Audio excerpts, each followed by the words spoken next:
like we took the example of bread.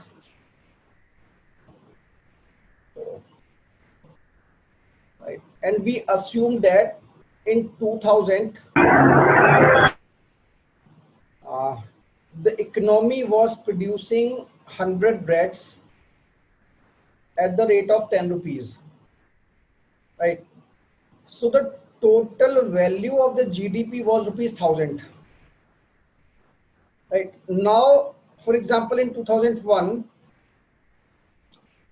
the economy can either produce 150 breads, it refers to packets of bread, right? Or it can produce the same packets, that is 100 breads, right? Now in 2001, there's a situation that the rate of the packet of the breads have become 15 rupees, right? So that means the GDP value of the economy becomes 1500, right? That means if you talk to any individual and say that economy in 2000 was rupees 1000 and in 2001 the economy was 1500, right? So he will say yes, your economy is growing, right? But in actual sense, if you want to know the this increase in the GDP value is on account of the inflation. That means GDP, we are, if we want to know about the actual production level, right? Production level means you want to know the real GDP. What is the increase in the production level? So when you are calculating the changes in the production level, that means you have to keep rate of breads at the same level which was in 2000. So if you are calculating this cost of 100 breads at the rate of 100 at rate of 10, that means there are two figures in 2001. If you are calculating the price or the GDP of the economy on the prices of base year economy, that is 2000, right? Then it is your nominal GDP.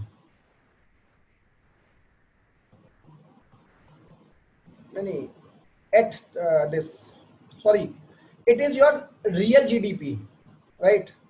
It is your real GDP. If you are calculating it at 10, then it is your real GDP, because it is telling you about the real changes in the production level of the economy. So real GDP is not taking account the inflation part. When you are saying that this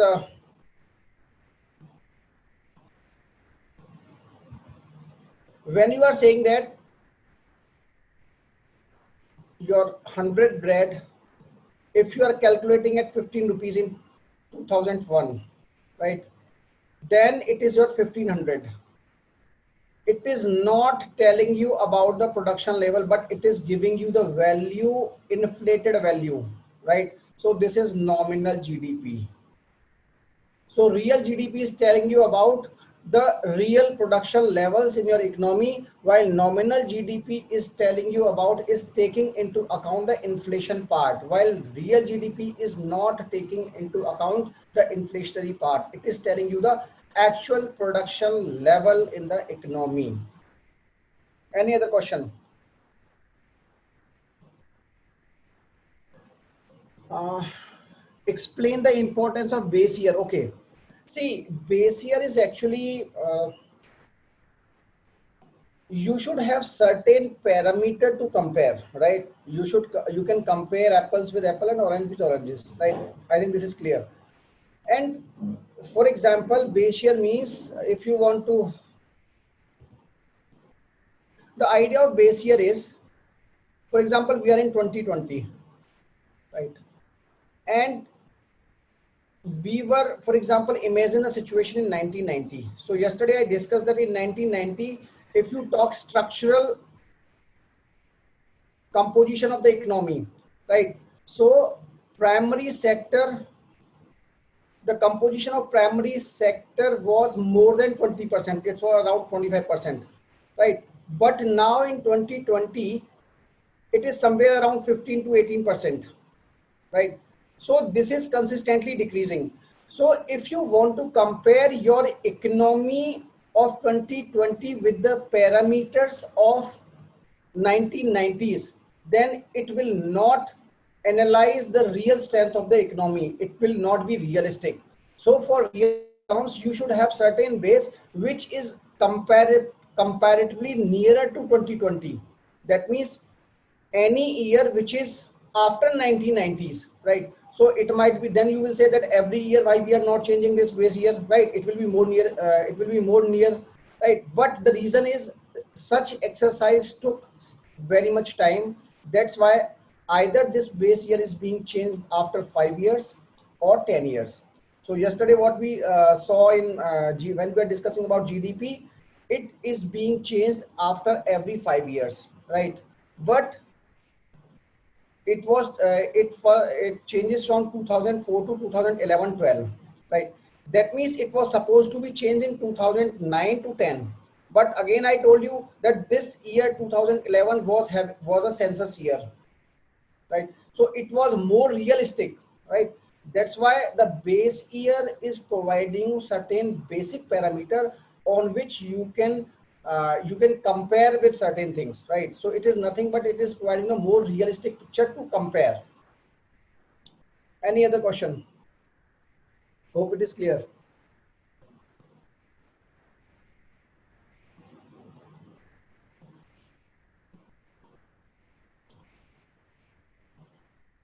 Shall I move ahead?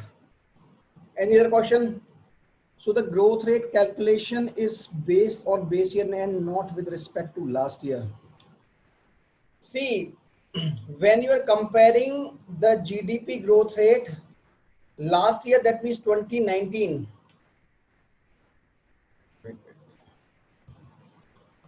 2019 is taking the base year, for example, as 2012, and 2020 is also taking the same year. That means both the years are having the same basis for comparison. That means if you are comparing 2020 with respect to 2019, so there should be a common base, right? So this common base is helping you to compare 2019 with 2020 in a more realistic, in a more mathematical manner, right? See, you are providing the same base to this year as well as this year. If you are talking about comparison, then yes, you are comparing 2020 with 2019, but there should be certain common base now. Then only you can compare, then only you can say that yes, the comparison is good. For example, if you are giving if you are comparing base year for 2019 and 1990, and you are having base year for 2020 as 2011, base year will be different. So you cannot compare the 2019 with 2020 because various parameters will not be same, right? It will be talking about, for example, it will be taking services as 30% and agriculture as 30%. But in 2011, it has changed to agriculture 18% and this services to around 40%, right? So you cannot compare. This comparison between 2019 and 20 will not be realistic. So this is the use of base year. Change in the GDP growth rate is with respect to the last year, right? It has nothing to do with the what we are talking about base year. The base year is only for understanding the uh, providing certain basis, right? There should be certain basis for comparison, nothing else, so that you can have the realistic picture of the economy. Any other thing?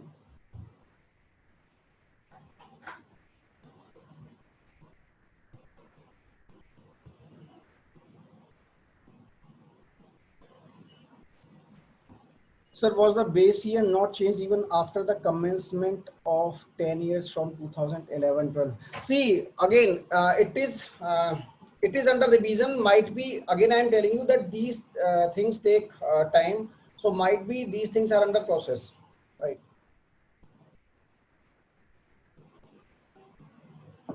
Any other question?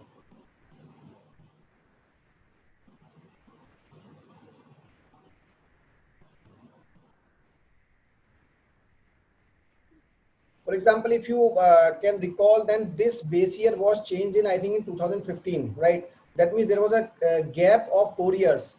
In 2015, we took the base year as 2011, 12, right? So if we are taking base year of after 10 years, for example, if we are taking the base year as 2020 or 2016, then that means this revision will come either at the fag end of this 2020 or 2021. Yesterday I discussed that normally it is 5 years.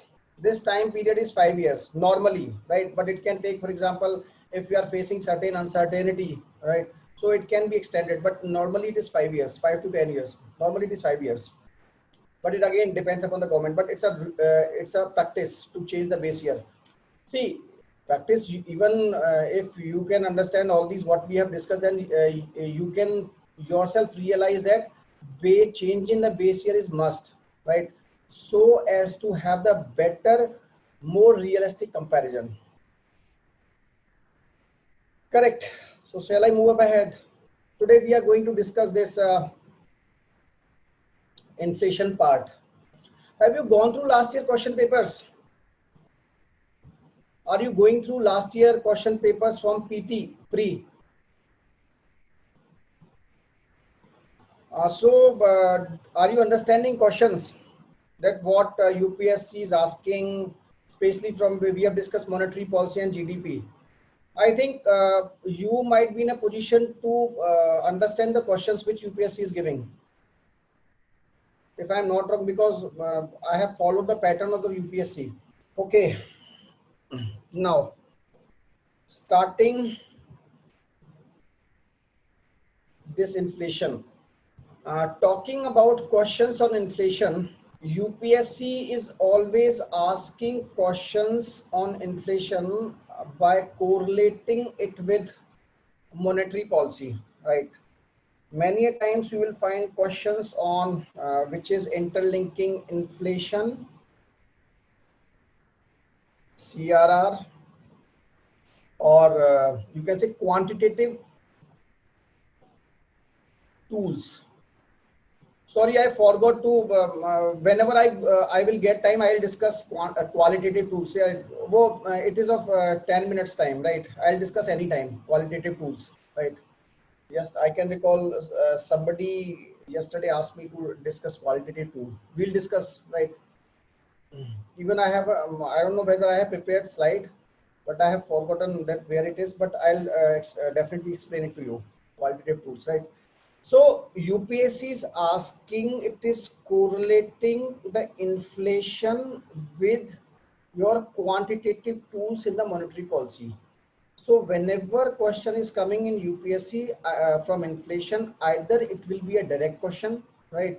For example, they can ask you what is stagflation, or see, many times again I told you that whenever any constitutional person is giving you any term, right, please take note of it, right? Because if I can recall, RBI Governor Raghuram Rajan, right, he gave a concept of, he stated that Indian economy, it was a times of when economy was under recession, all those things were going on. Then he categorically stated that Indian economy is in the Goldilocks zone, right? And go through the last year question papers. After that year, PT was having this question that what is Goldilocks zone, right? Though this term Goldilocks is more popularly known in the astronomy, right? That zone which is almost silent, right? So this question was in reference to the economy, right? So again, I am telling you that whenever such people are saying something, right? For example, recently, if you have gone through, Manmohan Singh advocated for 3 steps to revive the economy, right? Because these people are, if they are saying something, then it definitely have certain weightage, right? So please follow all those statements.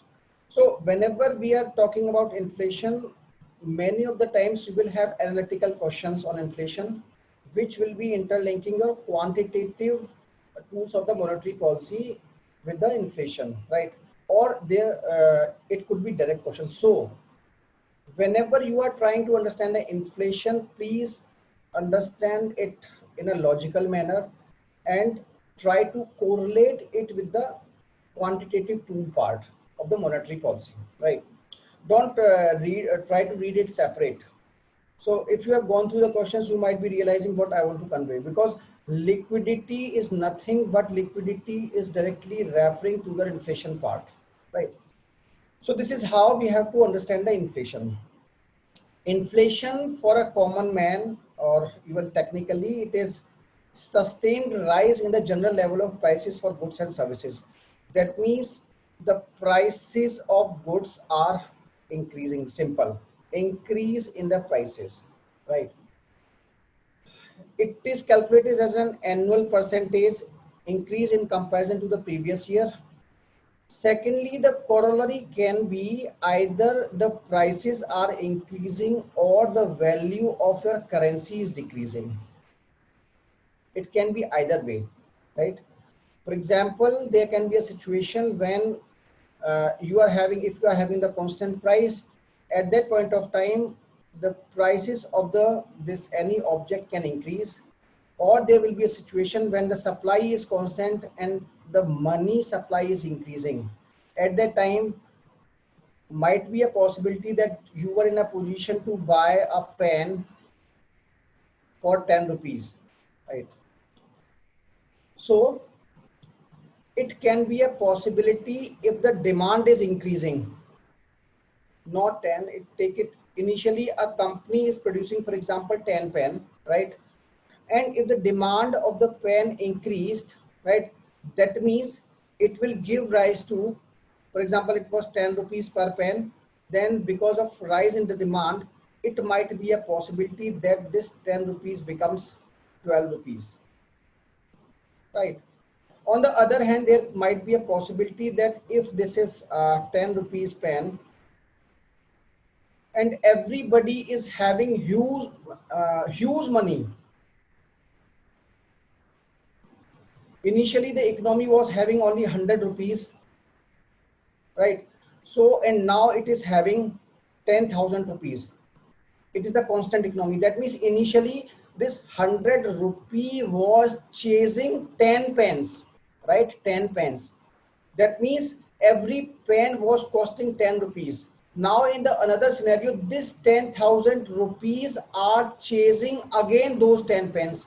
That means per pen the costing is, right? So this is how things work. That means initially what was happening, initially the pen was costing rupees 10, but now this pen is costing rupees 10,000. There is no change in the quality of the pen. That means the value of currency of 10 rupees which was purchasing a single pen, right, is now 10, the 1,000 rupees are purchasing the same pen. That means this 1,000 rupees nowadays is equal to 10 rupees, right? That means the value of this currency has decreased, right? If you talk to your grandparents, whenever we talk to our grandparents, they say that in our times gold was, for example, it was 400 rupees per 10 grams, and might be there might be 100 rupees per this 10 grams, and now you see it is 50,000, right? So this is inflation, right? The inflation, that more money is chasing the constant thing or the demand has increased, right?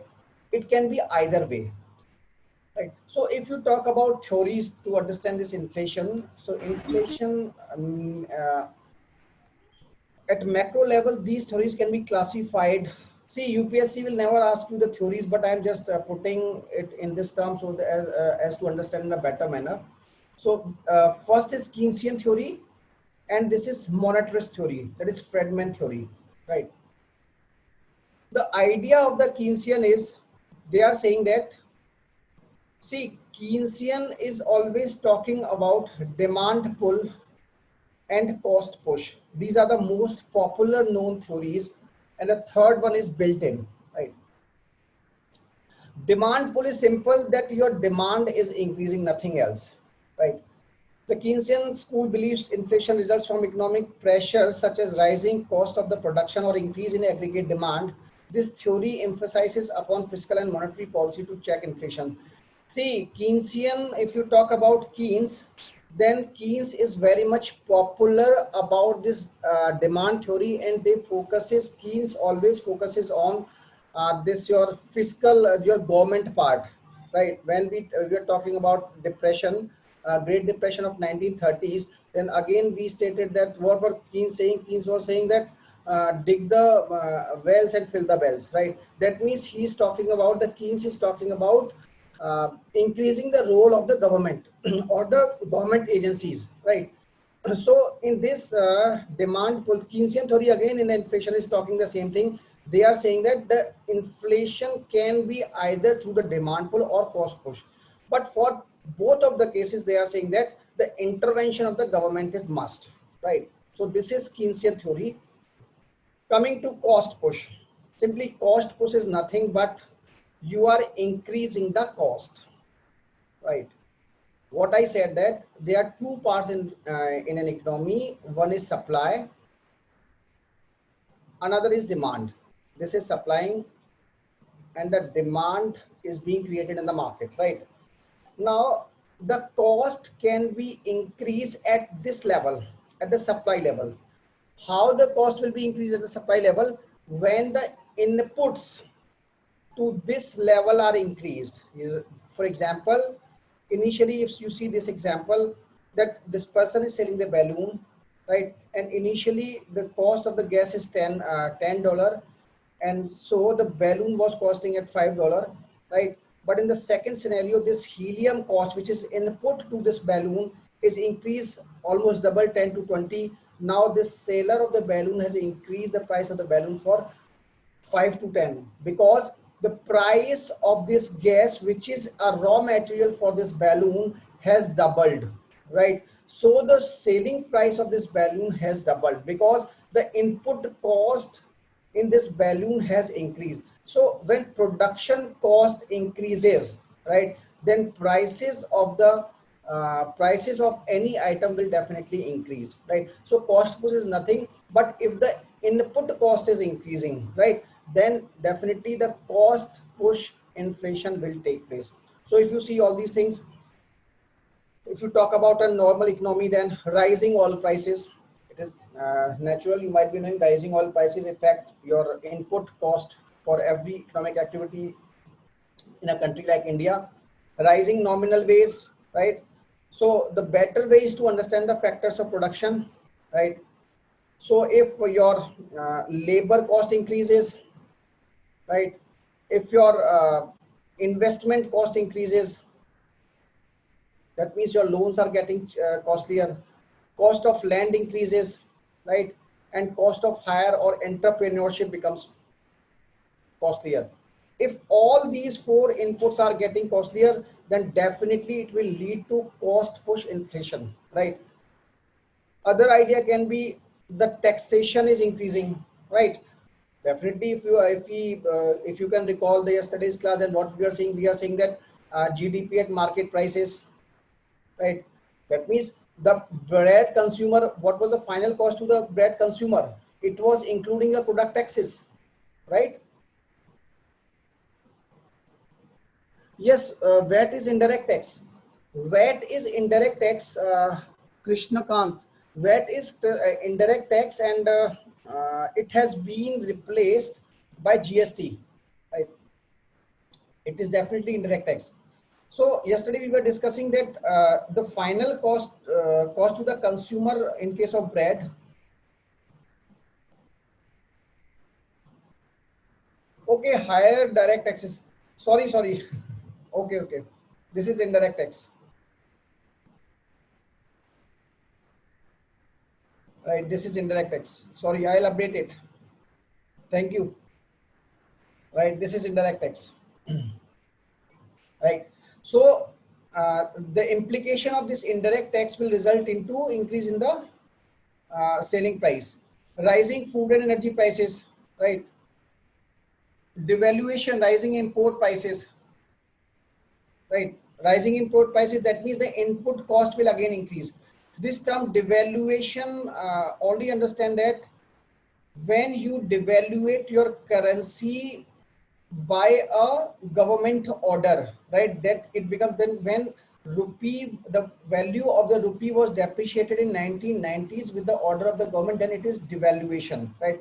We'll discuss it in detail. Now only understand, when your imports are getting costlier, then it is giving rise to the input cost, and that will result into your cost push inflation. So whatever is raising the cost of the inputs, it becomes cost push inflation, right? I think it is clear. Cost push inflation, anything which is giving rise to your input cost, then it will effectively lead to increase in the cost at the output, and the implication will be on the customer. Then this is demand pull, right? Demand pull means that the demand, now you are talking, see, in the cost push side we were referring to the supply side, there we were talking about supply side. Now here we are referring to demand side, customer side, right? How demand pull inflation is felt by the people when there is huge demand, right? Simple, huge demand, that means excess of aggregate demand relative to aggregate supply. Demand means the demand is huge in comparison to the supply. For example, if people are having more money, right? The money supply has increased in the economy, right? Consumption, consumer expectation, that is consumerism. I discussed with you consumerism. That means you went to the mall for purchasing a single piece of pen, and then you came out, you came from the mall by having shopping of thousands of rupees, right? And out of 10,000 rupees, only 500 rupees shopping were on your cards, right? 9,500 rupees shopping was because of consumerism. Just like onion prices during off season, the inflation right now is because of cost push demand. We'll discuss all these things, right? Abhi see, all these questions I'll be taking when we are doing with all the concepts, because there are n number of concepts, right? N number of n types of inflation we will be discussing in the coming slides, right? So don't worry, all these questions will be covered in the coming slides, right? So consumerism is one of the reason for increasing the inflation, right? Then fiscal stimulus. Fiscal stimulus means what we were discussing, QE, quantitative easing, or for example, if the government is coming with the concept of helicopter money, right? Or government is coming up with certain stimulus packages, right? For example, government says that, okay, I am reducing the direct tax. When the government is reducing the direct tax, then what will happen? People will be having more money with them, right? Because see, if you talk about an individual, what he's doing, for example, if he's having a salary of 1 lakh rupees, right? So how much he will consume or how much he will put into the economy. So at the source, if he is giving, for example, 30% to the government, that means he is having only 70,000 rupees in his pocket, which he can spend. Now government says that, okay, don't worry, I am reducing this rate of interest at 20%. So now he will be having 80,000 rupees with him for the expenditure. So he is having a propensity of more 10,000 rupees, right? So this is how fiscal stimulus helps or promotes demand pull inflation. Then growing economy, I think it is clear, because if the economy is growing, then the people are having more avenues of employment. Employment means they are having more earning. When they are having more earning, that means they are having more money. When they are having more money, that means they are having more money to consume, right? Because the first priority is to having the money, and when they will be having the money, then only they can put it into the market, right? So the growing economy ultimately creates demand in the economy, correct? Credit boom. Credit boom is again the same thing, that you are having easy access to the money, right? That means there is huge liquidity in the market. Credit boom is there is huge liquidity in the market. The liquidity is very high. When liquidity is very high, that means people are motivated to have money, right? People are being motivated to have money. So if people are having are being motivated to have money, that means they will consume more. They will first take more loans from the banks, and what they will do with the loans, they will be putting those loans into the market, right? So this is about your credit boom.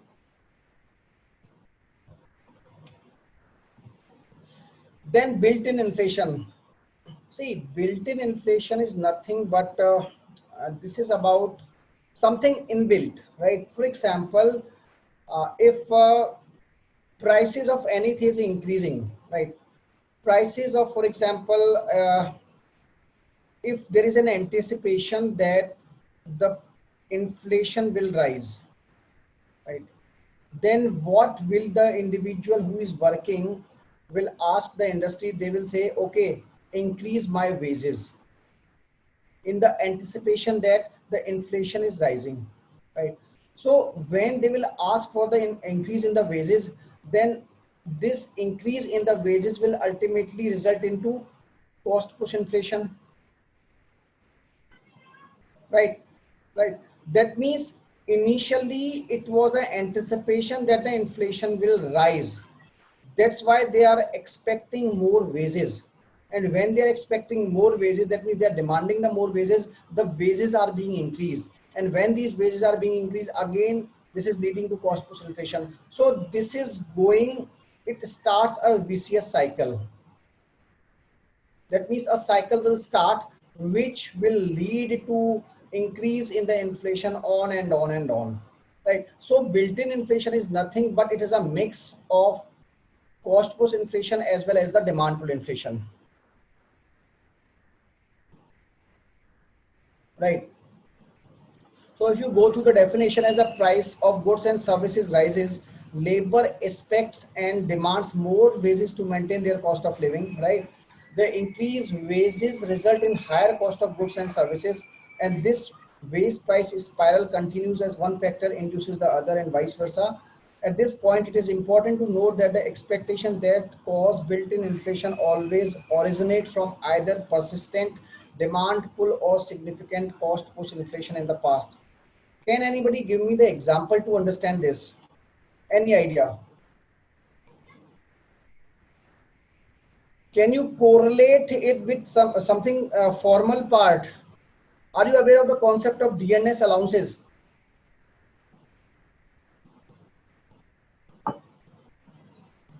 Actually, yes, yes. Krishnakant, very good. Pay commission. The concept of the pay commission, exactly. See, what happens in the pay commission, or you can say DA, DNS allowance,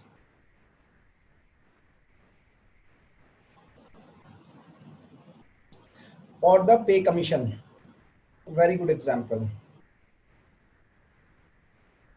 See, what these things are doing, DNS allowance is nothing but it is a quarterly change in the allowances of the employees, which are taking into account the inflation part, right?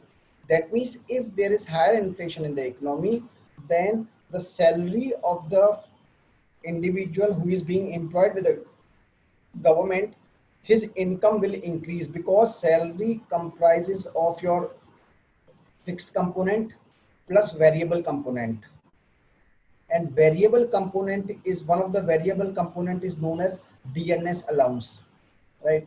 This DNS allowance is directly proportional to the change in the inflation.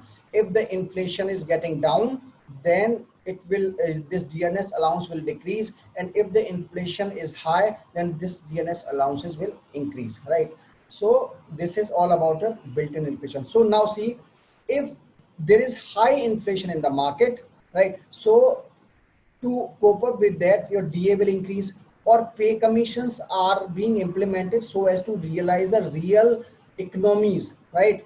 To realize the real picture of the economy. So if pay commission is providing you more money, then people will be having more money in the pockets, then this money will go into the market, right? That means when this money will be going into the market, then it will create demand, right? So here it is being this pay commission was on account of the anticipation uh, to compensate the increased cost of the managing the lifestyle, right? It was to compensate the increase in the cost of managing the lifestyle, right? And this pay commission was bringing money into the market, and it was changing the demand dynamics, right?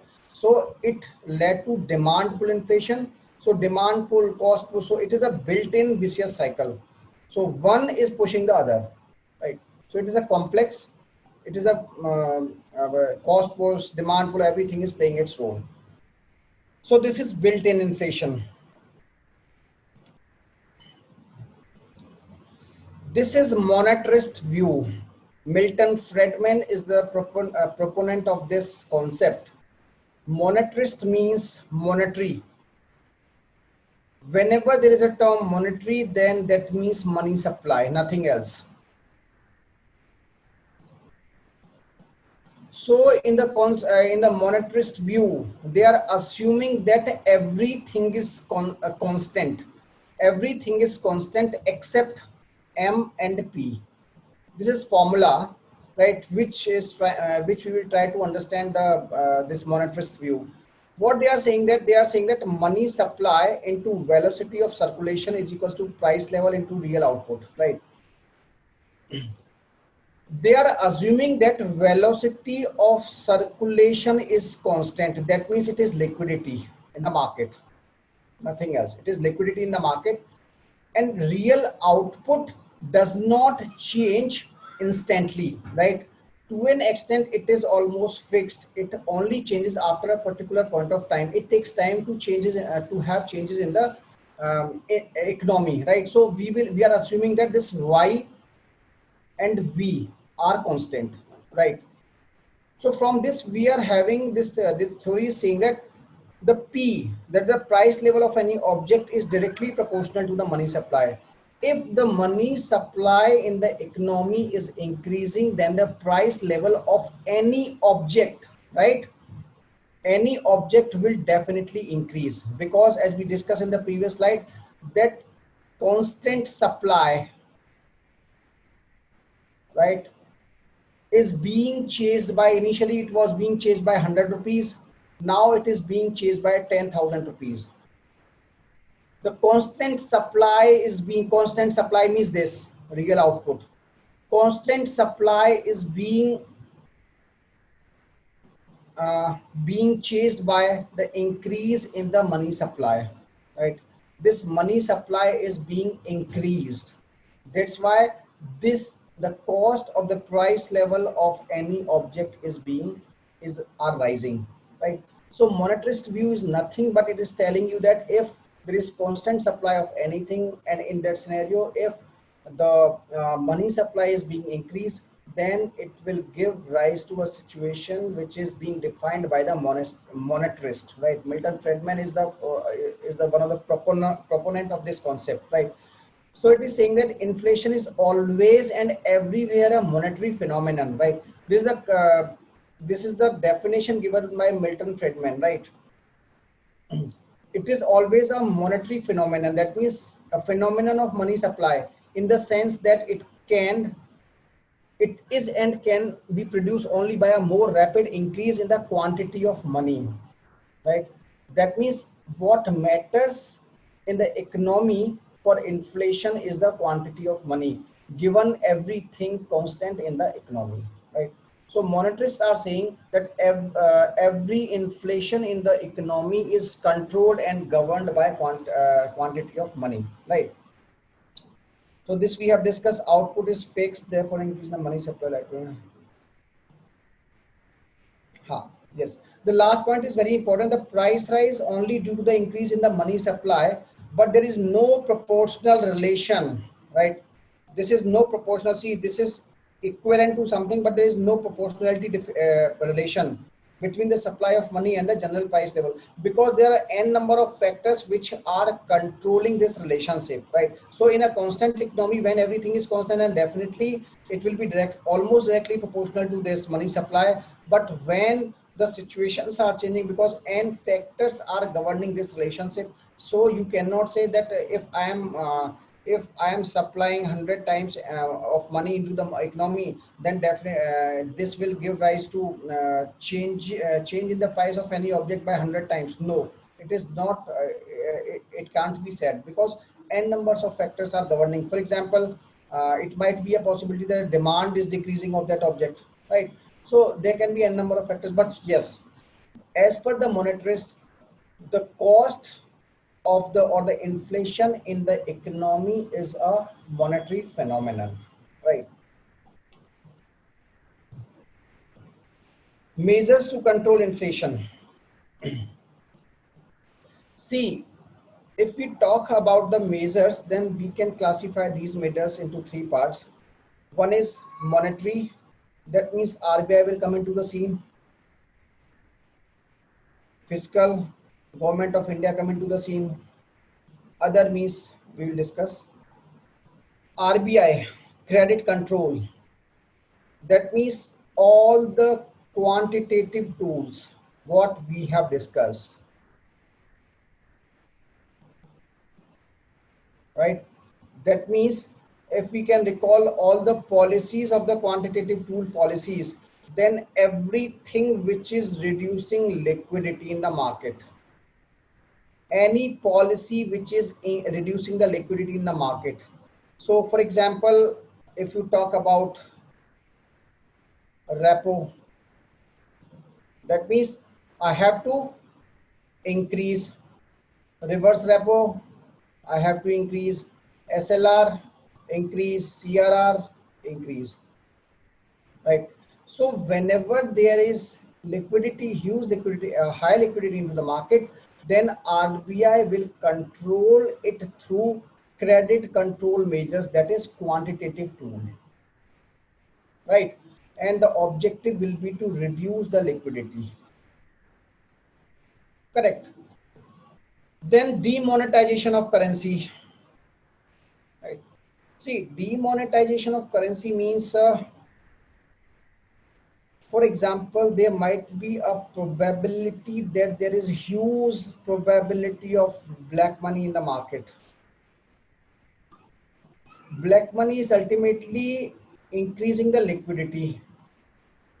So if you are demonetizing the currency, that means you are removing the black money from the market, right? So if you are removing the black money from the market, that means to an extent you are reducing the liquidity. If you are reducing the liquidity, then what you are doing? Effectively, you are reducing the inflation, right? So this is the idea of the demonetization of currency. Issue of new currency. Uh, can anybody give me the example of any country which adopted, there was hyperinflation and that country replace its own currency? Venezuela, Iran, Greece, Venezuela. Okay. What about Zimbabwe? Yes. Right. These are the countries which goes for they change their currency because there might be a possibility, what I said, that the value of currency is reduced. That means your currency, the purchasing capacity of your currency is reduced, right? That means you have to create, you have to come up with a new currency with certain changed fundamentals, right? For example, Zimbabwe came up with the idea of they replaced their currency with dollar, US dollar, right? So there can be n number of things. Why can't we take India? See, if we talk about India, yes, the idea was to control this black money. N number of arguments were there for when we carried out this demonetization. Officially, you can say yes, the objective was to do away with the black money, to control the inflation and a number of things.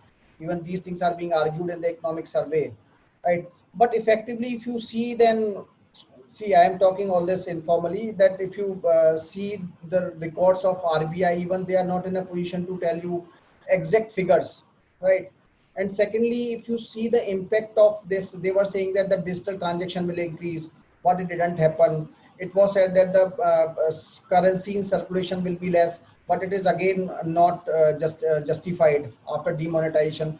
So whatever were the arguments for pro demonetization in the context of India for issuing of a new currency, but later on, for example, they were saying that 1,000 rupees, we will be removing the 1,000 rupees or 500 rupees because it is a high denomination currency, and that's why people are using it, are holding it, right? But they came up with the idea of 2,000 rupees, right? So things are very contradictory, right? So if you talk about demonetization, that's what I'm saying. That's what I'm saying. See, I am not telling you the figures because I officially, formally, I am not telling you all those things.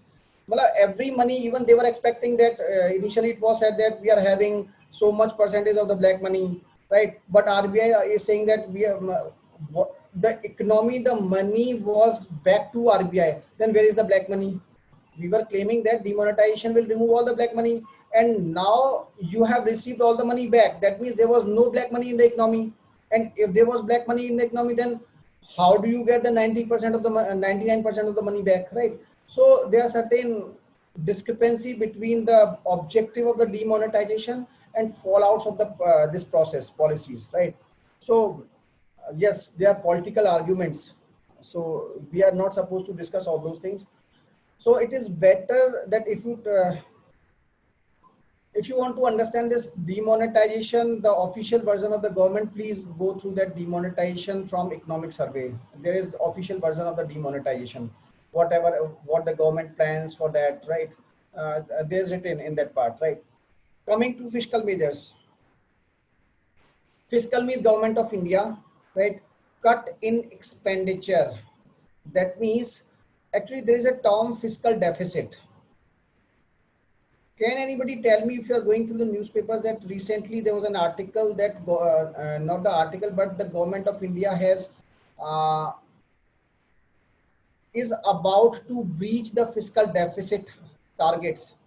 What percentage of total target has been achieved? Yes, right. 83 point something. Correct. That means the government has planned for consuming 100 rupees by March 2021, and out of this 100 rupee, the 100 rupees were assigned for the government expenditure. Out of it, government has already used 83.3 by end of June, right? So you can analyze the fiscal status of the country, right? Even it is being assumed that we will be breaching this 3.5, and will be the fiscal deficit will be more than 7%, right? So this is very alarming, right? But the situation demands this, right? It is the government is more concerned about saving the lives rather than being entangled in these facts and figures, right?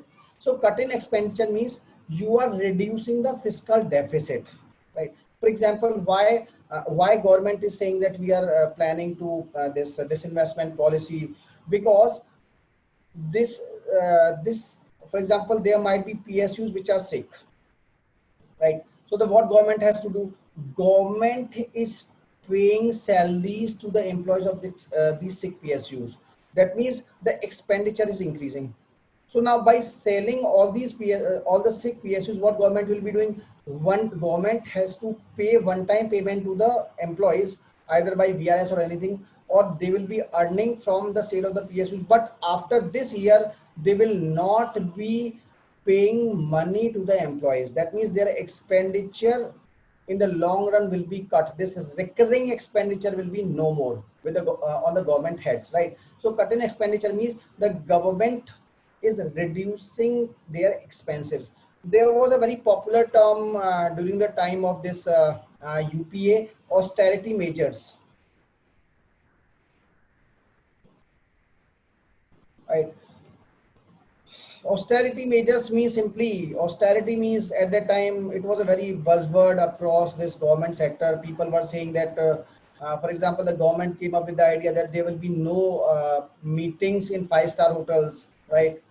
And they said that there will be embargo on the foreign visits of the secretaries, right? So whosoever is going to the this foreign country, then they have to put in paper what is the need, but the scrutiny was very high, right? So these are the austerity measures in which it is said that you have to follow various checks and balances so that your expenses are reduced. The objective is to reduce the expenses, right? Austerity measures, right? Increase in taxes. Increase in taxes simply means either increase direct tax or increase indirect tax. So definitely, if you are increasing this or if you are increasing this, your income will increase. The income of the government will increase. Increase in saving. How the increase in saving will take place? It will be taking place if the expenditures are less. For example, if they are selling their PSUs, so definitely it will increase their income. Or the expenditure. See, saving simply means, what is the fundamental of saving? Saving means that income minus expenditure, right? This is your saving. So there are two methods: either raise your income or decrease your expenditure. So this is, cut in expenditure is a part of this, right? And this income means you have to increase your income. So disinvestment, right? Because, or taxes. So now if you see the situation of the government, the income side of the government, which is having taxes and disinvestment, taxes part, they are constrained on this. Reason being, you cannot raise direct taxes at this point of time. Already people are not having enough money.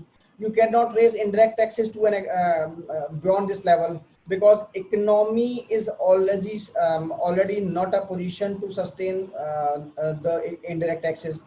So the government, the fiscal space of the government is very limited now, right?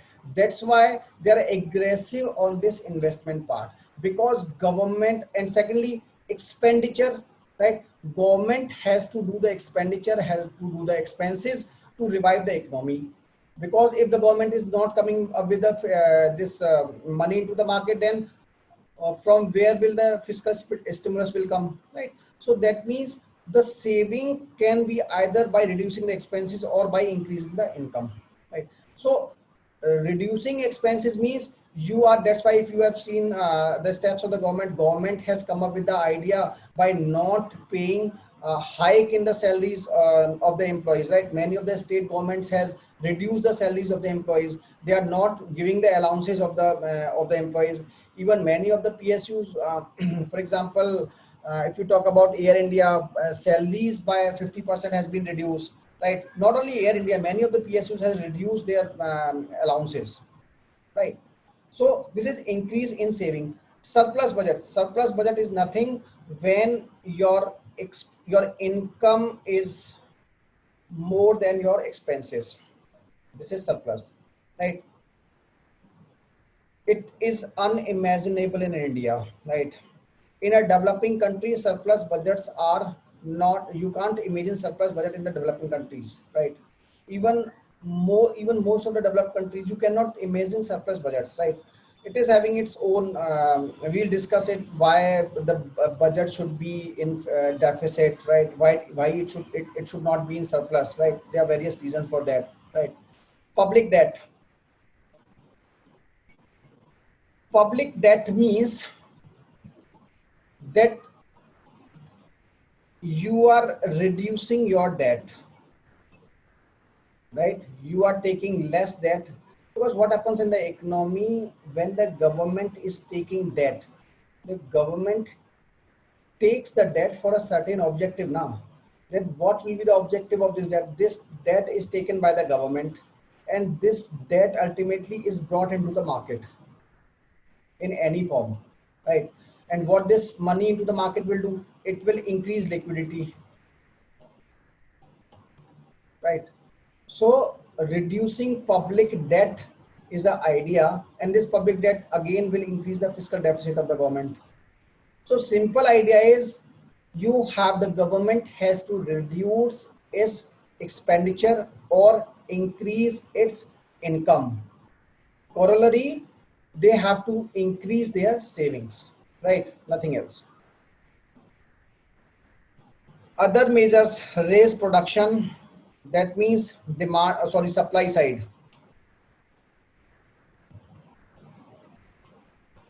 right?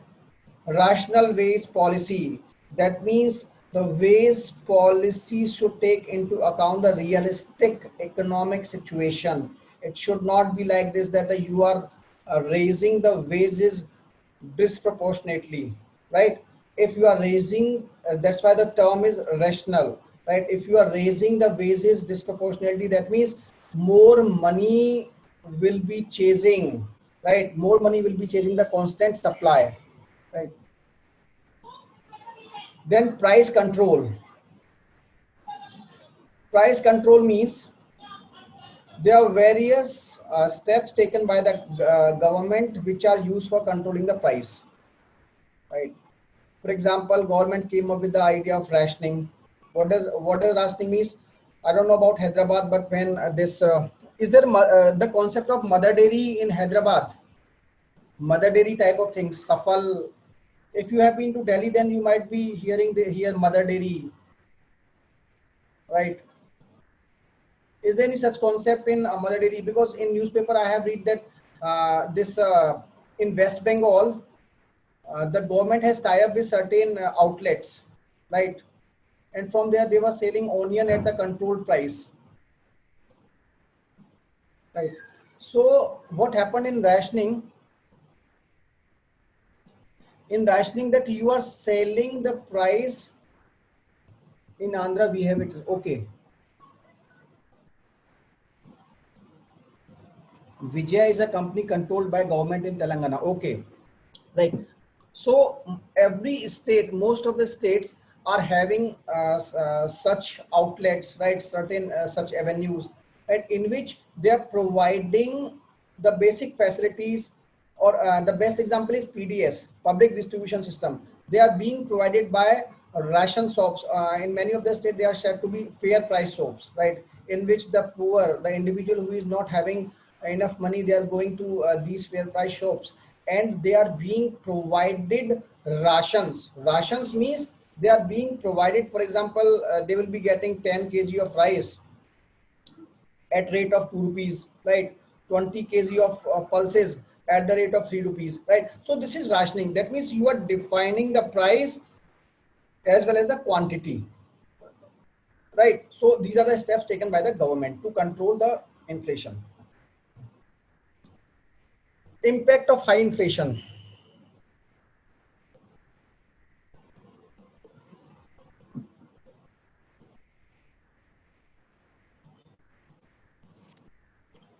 See, if you see the impact of inflation, then there is always, as I discussed, that there is benefit of inflation, because a bare minimum inflation is required in an economy to sustain. Because if there is no inflation in the economy, then there will be no demand in the economy, and if there is no demand in the economy, then there will be no economic activity in the economy. Hence, inflation is required, right? So the advantages of inflation, if we start with this: moderate inflation enables economic growth, correct? It allows adjustment of real wages, is also correct. Adjustment of prices, right? It is better than deflation, which can cause recession. We'll be coming to this part, deflation, later on. Now coming to the disadvantage, it creates uncertainty and lower investment. For example, uncertainty is in the sense that if there is inflation of, for example, 15% or 10%, which was prevalent during the time of UPA. If this is the case, that means the investor does not know that, for example, he started with a project of 1 lakh, right? And he started this project in, for example, 2010. And at that time, the inflation rate was 6%. And he was anticipating that this project will come up in 2014 with the inflation rate of 6, because when he started with when he plans for the industry, he was having everything as per this plan, that inflation will be 6%, XYZ, all these things. But when this inflation increased with the rate of 15%, right?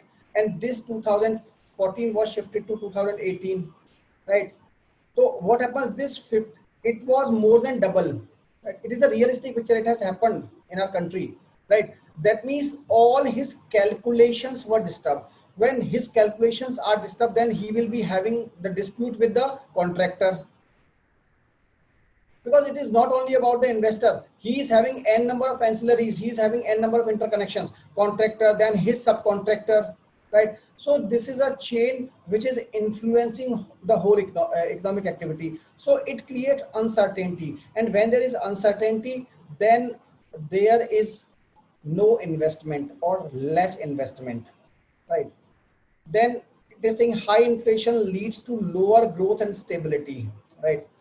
Keep it in mind that higher inflation is not helpful for promoting growth. A moderate inflation is required for growth, but effectively high inflation is always harmful for your growth and hence stability.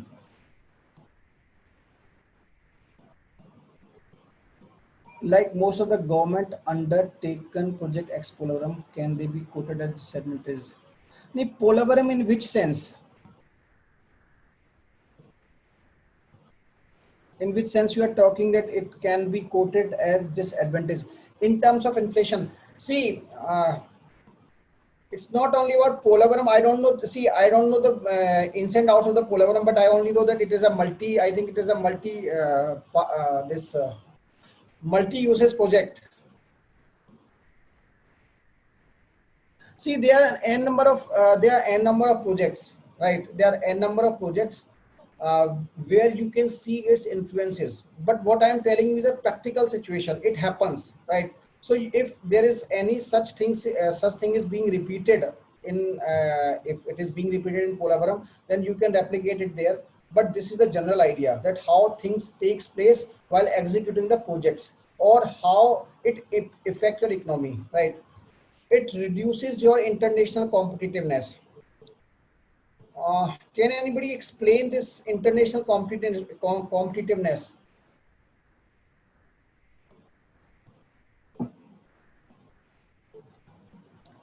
See, the simple idea is, yes, simple idea is uh, if the cost of your product is being increased, that means it will be available at higher prices in the international market. And if anything is available at cheaper price, that means other country will be providing the same thing at cheaper price, and why anybody will be taking your object at the higher price? That means at the international level your competitiveness will reduce. To reduce inflation can lead to recession. Yes, if you are taking antidote to inflation, then what it will do, it will be leading to recession, right? Fall in value of savings.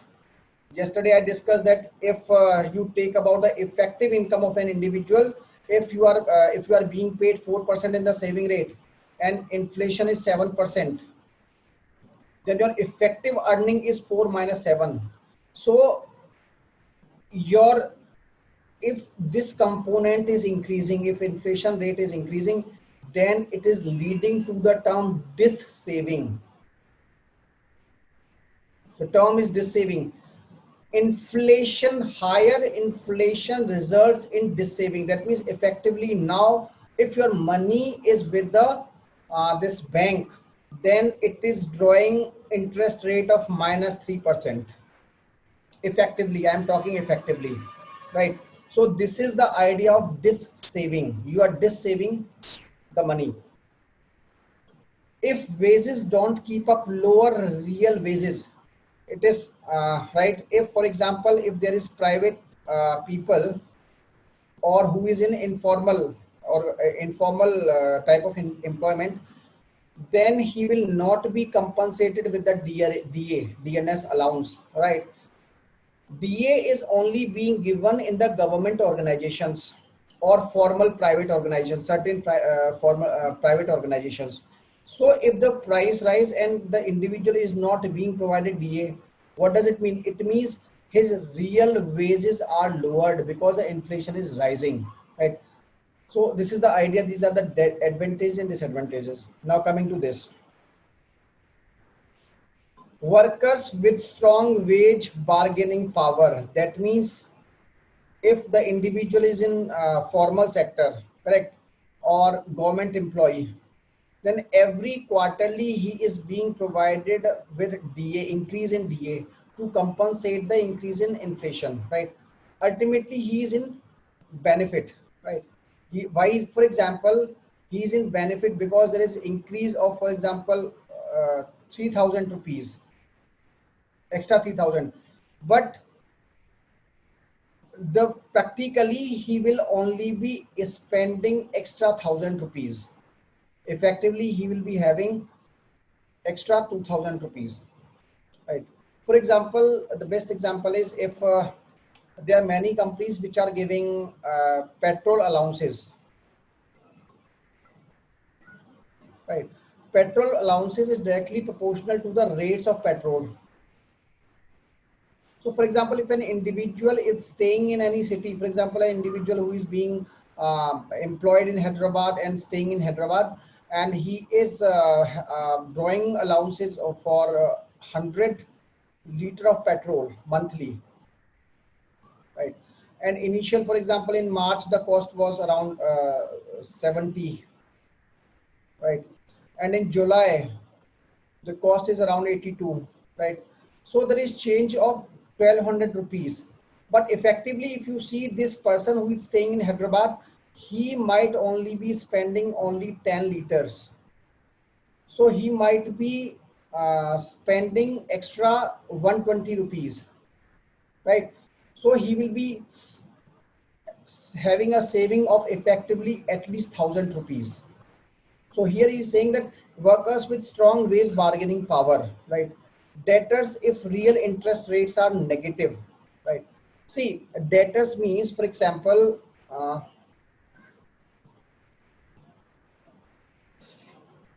this question was asked in UPSC, right? Try to understand this part.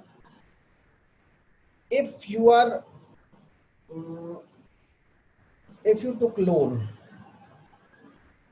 right? Then there are two people in this loan story. One is lender and here is borrower.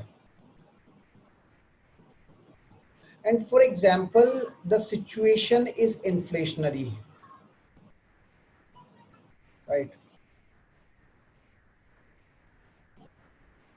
The situation is inflationary and the individual, this borrower, is supposed to pay an EMI of 25,000 rupees per month, correct? Now, if he is paying 25,000 rupees per month, now see, he started paying an EMI in 2010, right? And at that time, the inflation was around 5%. All these are imaginary figures. And in 2011, the inflation rate was 15%, right? Now imagine this value of 25,000 in 2011, 2010. Now imagine the value of this 2000, this 25,000 in 2011. That means this borrower is effectively paying the less money to the lender. Keep it in mind. So whenever there is inflationary market, the borrowers are always in the profit. Remind it. This question was asked in UPSC, right?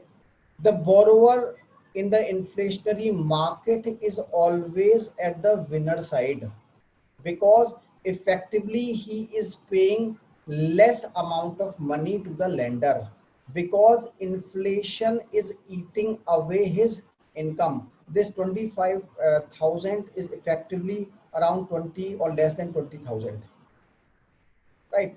Because there are n number of factors. For example, he was right. So this is the idea, that keep it in mind, borrower are always at loss in the, or at profit. Borrowers are always on the winner side. They are always in the win-win side during the inflationary times, right? And this lender, right, he is at the losses in the inflationary times, right?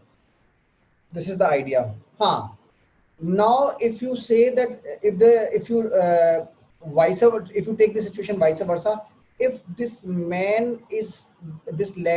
is giving the money during the time of 15%, right, and he is getting money next year during the time of 5%, then he will be in the profits, right? So in inflation times, it is always beneficial for the borrower. Next is producers if price rise faster than cost. Definitely, right?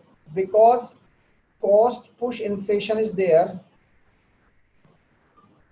but again, this increase in the cost is comparatively higher by the producers in comparison to the increase in the input cost,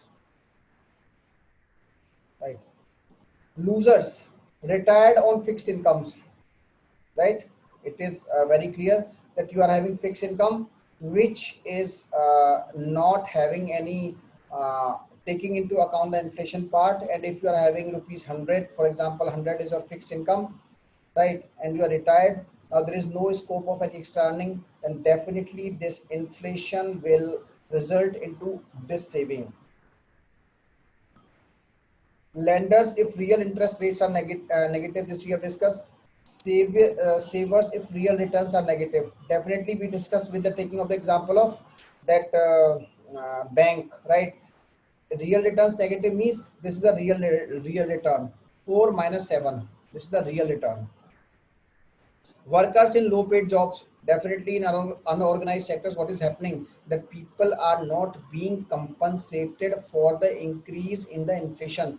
If the job if they are being fixed at 300 rupees per day, right, irrespective of the inflation, the employer will be giving them 300 rupees per day, right? So they are not taking into account the inflationary part. So people who are in the informal sectors or in low paid jobs, who are having less bargaining power, right, are always in the losses during the time of inflations. Creeping inflation, prior to that I like to discuss this part. See, if you talk about inflation, whatever we are hearing in day-to-day newspapers, right, that CPI is this, WPI is this, it is actually headline inflation. Keep it in mind. It is actually headline inflation. Headline inflation means it is a measure of total inflation within an economy, including commodities such as food and energy. Everything, right? It is the raw inflation, right? So it can be either WPI, wholesale price index, and consumer price index, right? Understand that wholesale price index is nothing but the price index at the wholesale. For example, if anything is coming from farm to this wholesale depot, so inflation, if there is change in the inflation at this, then it is referred to as wholesale price index. So headline inflation is nothing but it is telling you about the inflation in a macro level. Okay, it is comprising of everything, right? So if you are talking about wholesale price index, that means it is talking about the wholesale price index of the whole economy. If it is talking you about CPI, consumer price index, it will be telling you about the inflation consumer price index across the economy, right? Then the next term is core inflation. What do you mean by core inflation? See, core inflation means that inflation is comprising of n number of components, right? Later on we will try to understand that what are the components. So what does this component means? That for example, if you talk about a basket, right, how you are calculating the these inflation. So the basket normally comprises of, for example, this food plus fuel plus manufacturing, right, plus another component services, right? Now see, out of these four things, these are the most volatile thing, fuel and fuel. Why these are most volatile? Because fuel is not in our control. It is being controlled by international factors, right? Food is not in control of RBI because it is again having n number of factors which are influencing the supply of food. Effectively, both these two things are said to be supply related, right, things, right? And these two things are very volatile, right? So now realize one thing, that if RBI is framing certain policy, right? So RBI cannot frame a policy in such a manner that they are doing what they are doing. They frame a policy today, and today itself came up any international issue which came up with spike in the oil prices, right? That means RBI today came up with a policy. For example, today's 12th of August, 12th, whatever it is, right? So on 12th of August, RBI came up with a policy, right? And on 13th of August, right, there is a huge spike in oil prices in the world economy. Definitely, it will have an impact upon the prices in India. Now, what RBI will do? Do you think that RBI come with sit against it on 13th night, and they will come up with a policy, revised policy on 14th? Again, this price being revised on 15th, right? And now you can replace it with food, right? For example, onion prices are on 12th, they are in the range of 20 rupees per kg. On 13th, they are 30, right? On 14th, and they are consistently increasing and reaching up to 200 rupees per kg. This is the real scenario, right?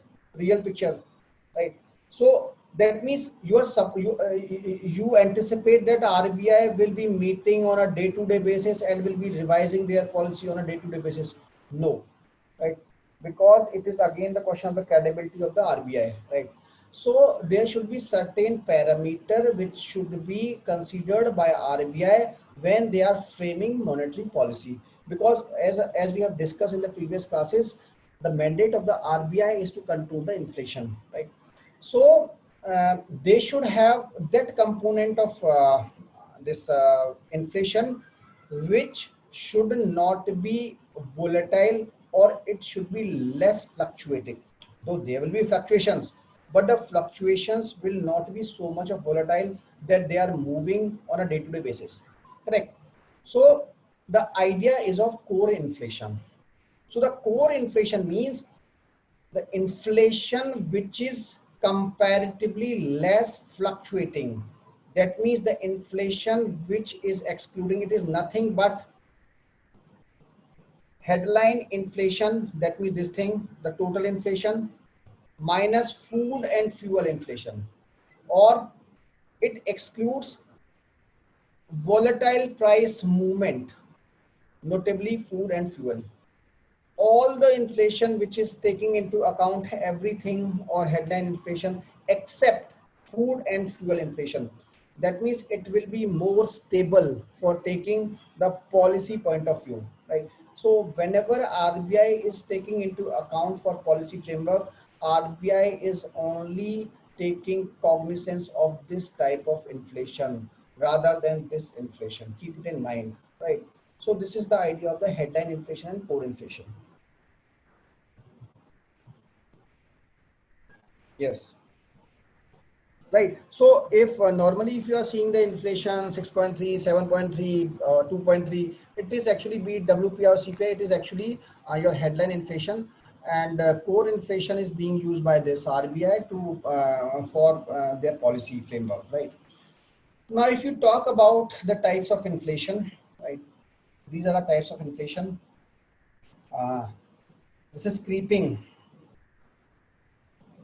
inflation.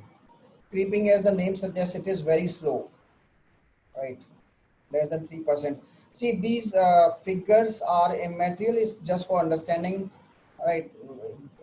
But you should be knowing about the ranges, right? Tentative ranges. It does not mean that it should be 3%. It can be, in many books you can find that it is 2%, it is less than 5%, right? So if you talk about in the reference of India, for me it is 2 to 6%, because inflation targeting has fixed a target of 2 to 6, that it should be in this range, right? So if the inflation is in this range, and definitely it is within the parameters, right? So the definition is, if it is very slow, like that of a snail or creeper, it is called creeping inflation, and it is considered as safe and essential for economic growth. Correct.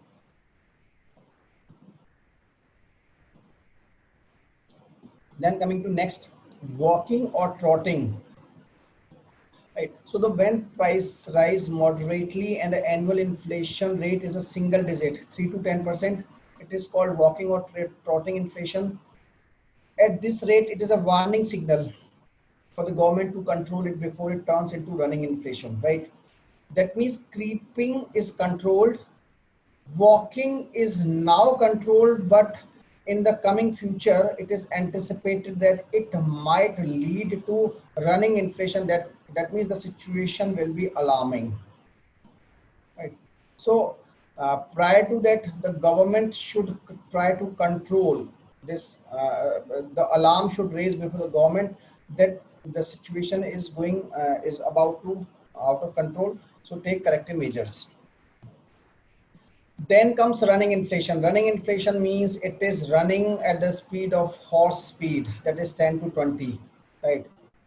And this means your economy is getting out of control. And if it is not controlled, then it will lead to hyperinflation. And what is hyperinflation? When it is in the range of 20 to 100%, it is called hyperinflation.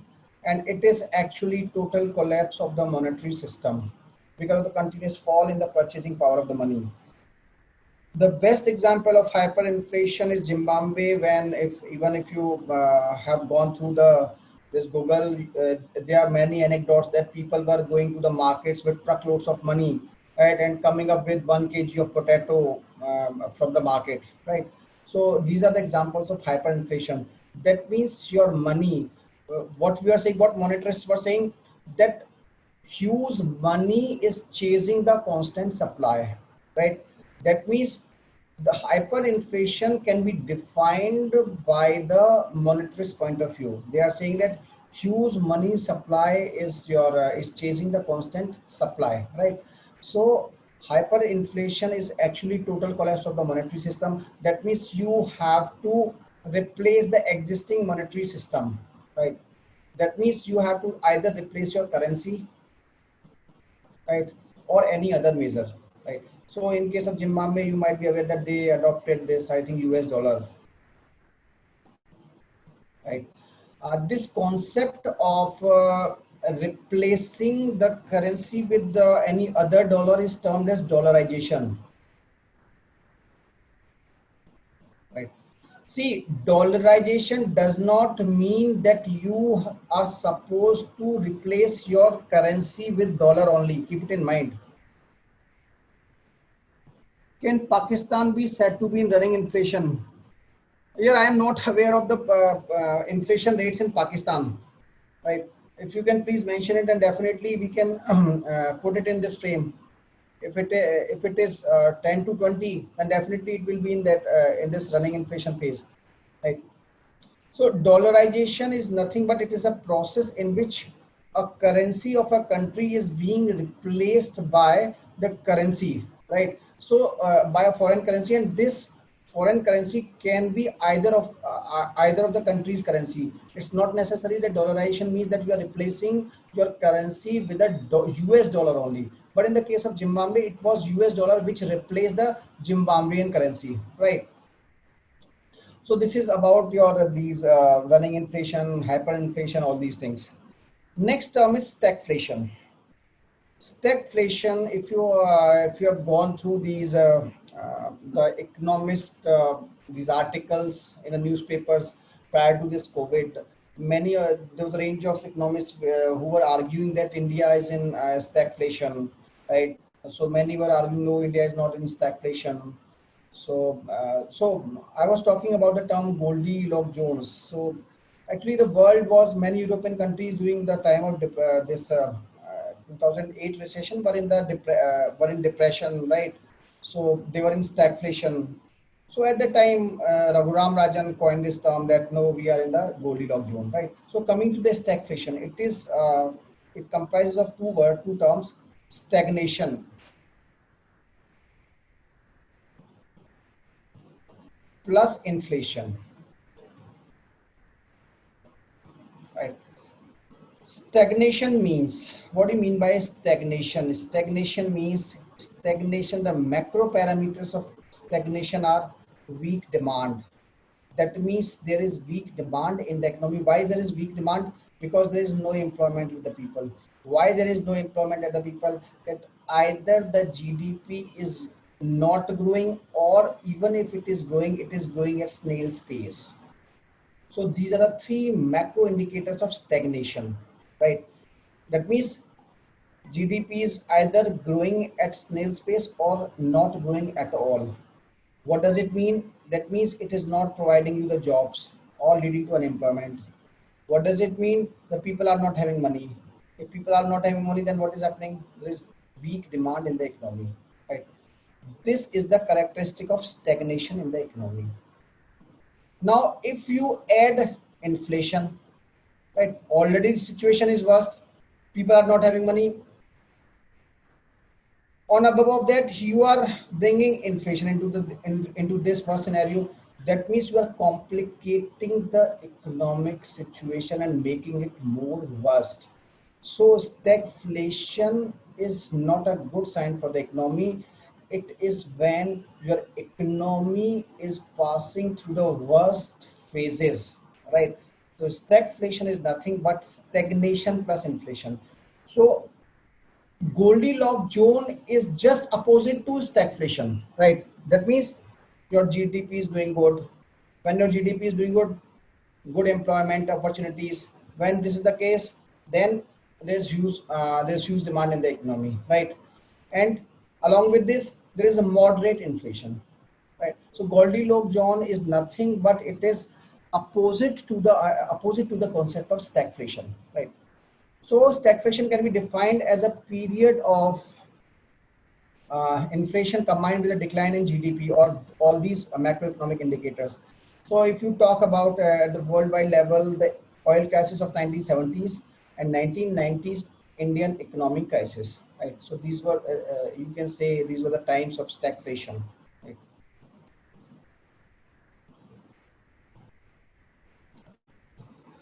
Right. So these are different phases of inflation. See, whatever term we are discussing in this discussion in inflation, UPSC can ask you anything. What is the difference between inflation and deflation? What is reflation, right? Anything they can ask, right? Uh, so if we start this graph, here we are seeing different phases of inflation, right? What phase can a country face in the inflation part? So if you see this graph we discussed in the business cycle, right? If you can recall the business cycle, it was the same graph. So this is the negative peak point of the economy. It is the depression. I think it was trough, right? So if the economy starts reviving this from this point, that means here the demand is increasing, right?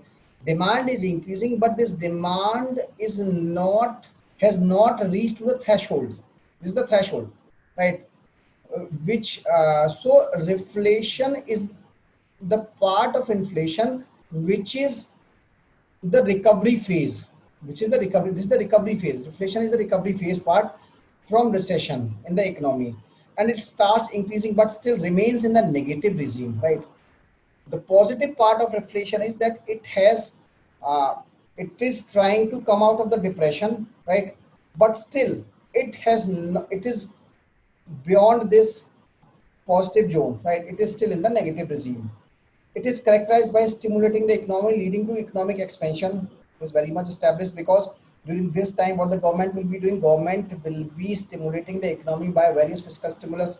It can be either reducing taxation rates or by giving huge stimulus to the economy. It is self-explanatory. That means all the steps taken to come out of depression will lead to reflation. Reflation is nothing but economy have started creating the demand, but this demand is still lower than the threshold, that it's still it is in the negative zone, right? Disinflation. See, try to understand this thing. See, inflation means that rate of inflation is consistently increasing until this point. That means, for example, if the inflation rate was 5% here, so here it might be 6, it might be 7, right? Disinflation means this rate is decreasing, right? But inflation is still there. Keep it in mind. Inflation it's still there. In case of disinflation, the inflation it's still existing. So the change is rate of inflation, right? This 7%, this rate of inflation in this zone will always be less than 7. This is the crux. In disinflation, inflation is there because it is in the positive zone, right? But the rate of inflation is decreasing. Right? Rate of inflation is decreasing. Correct. So disinflation is slowdown in the rate of increase of inflation. It is rate of increase. Inflation is there, but the rate is decreasing. It tells about slowdown in the rate of change of inflation. If inflationary rate is 5%, then 2% will be disinflationary, right? I already discussed deflation, right? See, in case of disinflation, prices are all still rising. Here, if the inflation rate was 7% and now it is 2%, that means here the prices were rising at the rate of 7%, but now these pricing are rising at 2% rate of inflation. Still they are rising. It's not like that the prices are not rising. In disinflation, prices are still rising, but the rate of price rise is comparatively lesser in comparison to the inflation part, right? Deflation, it is actually general decline in the prices. It is alarming situation to the economy, right? It is in the negative regime. So if inflation rate is -2%, then it is deflation, right? So during Great Depression of 1930s, it was double digit deflation, right? So I think it is clear. It is nothing extra to explain. Now specific terms with relation to skewflation. Skewflation means Uh, inflation is skewed. Simple. Inflation is skewed. So, if you talk about the context of India, you will observe that inflation in the context of India is mainly centralized in the food or food fuel, right? That means inflation in all other sectors remains almost stable. If not stable, but the inflation is very much higher in these two sectors and more specifically this food sector, right? So skewflation means that your inflation is not spread across the sectors, right? That means manufacturing plus services. Skewflation means that it is centralized or skewed towards a particular sector. If this inflation was coming from all the sectors, right, then it was not skewflation. In this case, in the context of India, we are having skewflation because the inflation is almost centralized in the food inflation or fuel inflation. So this is skewflation. Structural.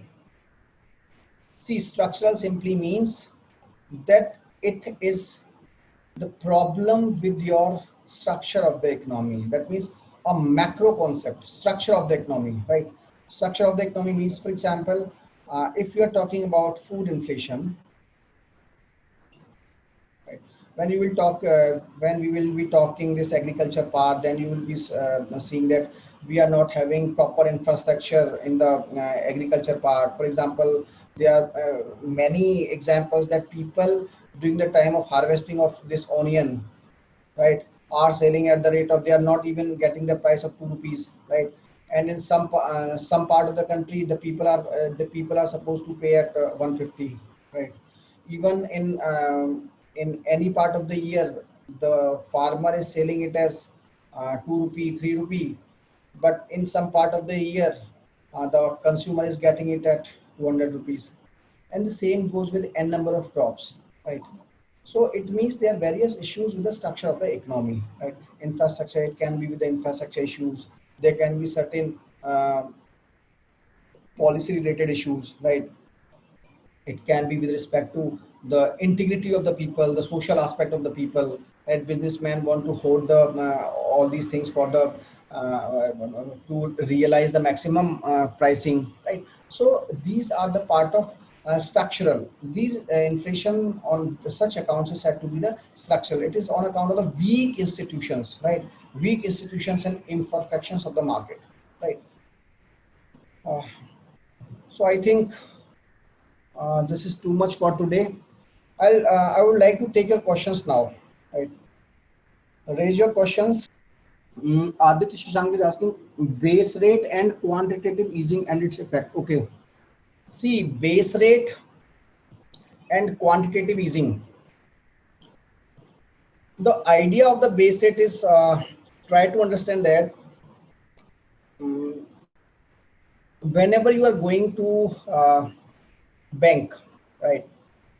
So if you are approaching the bank, then there should be certain parameter or the base before the bank, right? If you are going to a bank, right, then there should be basis before the bank which can decide at which rate bank can give you loan, right?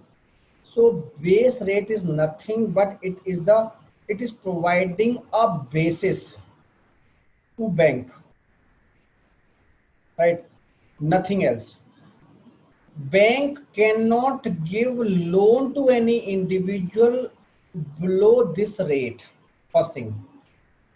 Secondly, this rate was prevalent prior to the concept of MCLR, marginal cost of lending rate. This we will try to discuss in banking, right? This MCLR concept has replaced the idea of the base rate. That means now when bank is deciding the rate, whenever you see the banks are reducing their rates or increasing their rates, right, the basis is this MCLR.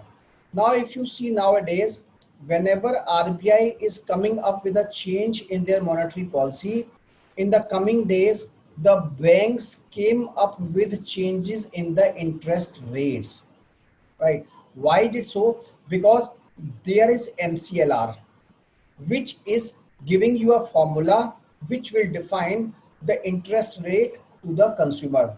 This base rate is nothing but the rate prior to the concept of the MCLR, and which were the basis to the bank which decide the interest rate to the people. Below this rate, bank cannot provide loan to the individuals. Right? This is the idea only. Quantitative easing and its effect. See, quantitative easing again, QE, I'll be taking its name as QE. See, quantitative easing is nothing but it is a OMO. Go logically one by one. OMO in the sense that it is purchasing long-term security from the market, right? And I have already told you, when the RBI or Fed Bank is taking long-term security from the market, what it will be doing? It will be putting money. And this is not normal money, this is extra money. Extra why? Because it was supposed to come in the market after 10 or 20 years. Right? That means it is extra money infused by the this Fed Bank or the this US Federal Bank, right? And this money, what it is doing, this money will infuse liquidity in the market.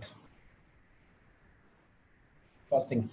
Now, if you talk about its impact, yesterday what we were seeing, we were having a cartoon in which these developing countries were having a party, right, during the time of quantitative easing. And this federal bank chairman was saying, okay, don't worry, this party will continue until we are continuing the QE, right? That means what was happening, that this increased liquidity, for example, there was increased liquidity of $1 crore, right? So out of it, 80 to 90% of dollars were coming to developing countries. Why they were coming to developing countries? Because the businessman in US, right, took loan from here at the rate of 1%, and he invested it in India and was having a return of around 10 to 15%. Right? He's getting a money on 1% and getting a return of 10 to 15%. He's more wiser than anybody, right? So businessman is always wiser because they are always extracting the money, right? So what happens? Yes, the liquidity was also increased in the US, but it was having more positive impact on the economies of the developing countries, right? So this was the effect of quantitative easing. Then Hari Krishna is asking, would a year-on-year decline in GDP growth from 5 to 4 be considered as a slowdown or recession? See, recession, if you can go through the recent news story, there was statement from UK finance minister, he was secretary. He has stated that UK is in recession. Why UK is in recession? Because we are in recession because their 2 quarters are consistently going down. So yes, if we are here, we are seeking only 2 quarters. So definitely the coming quarter will be down, right? And the previous quarter of ours were also down. So definitely we will be in the recession.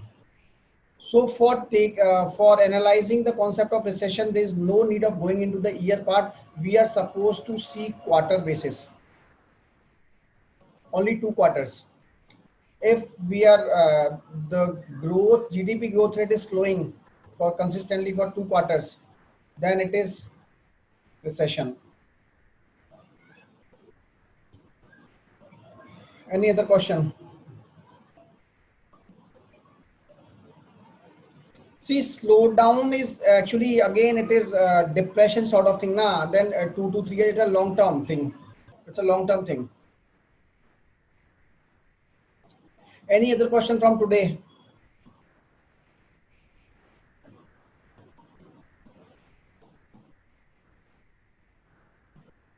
Was LPG reform a measure against inflation in 1990? See, 1990 reforms has less to do with the inflation, but has to do more with the overall economy, right? And the major alarming situation at that time was that, for example, if you see the recent news story right now, we are having so much of foreign currency that we can sustain imports for coming 1 year, right? And at that time, in the time of 1990s, it was said that we were only having foreign currency which can sustain imports of only 15 days, right? And those were the times when we were having no structural arrangements. We were having no infrastructure. Our capital infrastructure was very less, right? And fundamentally, our economy was comparatively very weak. We were to an extent closed economy. Ideally, we were not closed, but yes, as per the definition, we were almost closed economy. So in the 1990s, the major object, see, if you LPG reforms were having two components. One was structural and other was stabilization, right? So if you talk about LPG, liberalization, privatization, and globalization, it was basically structural reform, which was about your long term, right? And other was this stabilization. Stabilization was quick relief, right? And inflation was one of the target. So if you talk about 1990 reforms in totality, so these reforms were basically two: structural and stabilization. So inflation was the target of these stabilization reforms, but structural was LPG, right? It was long term, right?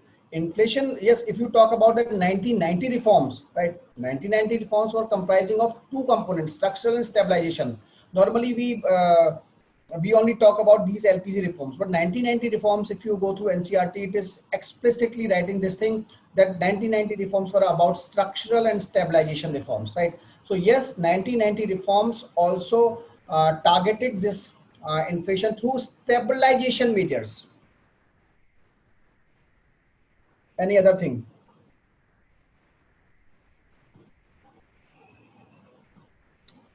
Any other question? So are you clear with the concept of inflation? Inflation, are you clear with the concept?